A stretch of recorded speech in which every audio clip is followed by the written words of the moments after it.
Dans le cas d'un vin blanc comme ça, tout est filtré stérile pour s'assurer qu'il n'y a pas de résidus de levure ou quoi que ce soit pour être sûr que le vin est très stable en bouteille. Et l'embouteillage est une étape où est-ce qu'il y a plusieurs personnes. Donc, le vin est amené dans la soutireuse qu'on appelle, qui a des becs. Et donc, on remplit le vin précisément en fonction de la mesure de la bouteille. Donc, dans ce cas ici, c'est 63 mm. Pour assurer le 750 ml précis, il faut être à 63 mm du top. Donc, c'est tout mesuré au millimètre. Ensuite de ça, on met le bouchon. C'est fait dans une démarche sans arrêt, donc il n'y a pas de temps d'arrêt. On met le bouchon.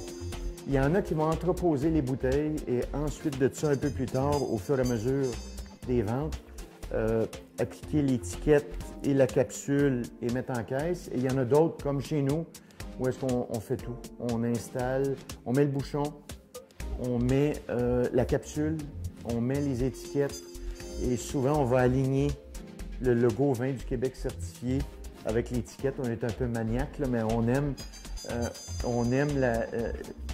aime que la bouteille représente bien tout le travail des milliers d'heures avant d'arriver en bouteille.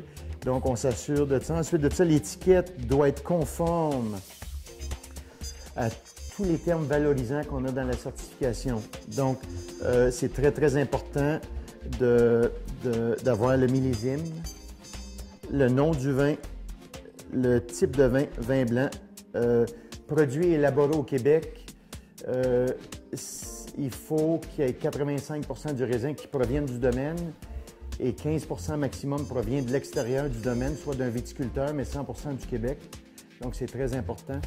Et si c'est juste produit du Québec, c'est minimum 50 du domaine, produit par le domaine, et l'autre 50 peut être produit par un viticulteur ou un autre vigneron du Québec. Donc, pour être sûr de la traçabilité et toute la traçabilité du raisin par rangée, par cuvée et décrit dans chacun des assemblages.